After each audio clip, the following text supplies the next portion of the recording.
शिवसेनेनं उद्धव ठाकरे यांना डिवचलंय। फडणवीस उद्धव ठाकरे भेटीच्या चर्चेवरून टोला लगावलाय। विधान परिषदेबाबत शिंदेंनाच भेटावं लागेल। शिवसेनेच्या राजू वाघमारे यांनी उद्धव ठाकरेंना हा टोला लगावलाय।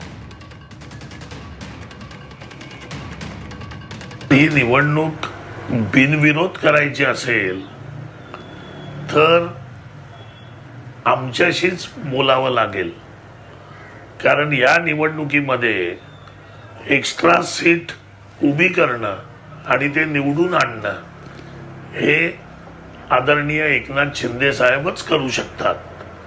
त्याच्यामुळे जर कोणाला काय बोलायचं असेल तर ते आमच्या सर्वोच्च नेत्याशीच बोलावं लागेल, कारण ही हिंमत आणि हे करून दाखवण्याची ताकद ही एकनाथ शिंदे साहेबांमध्ये आहे।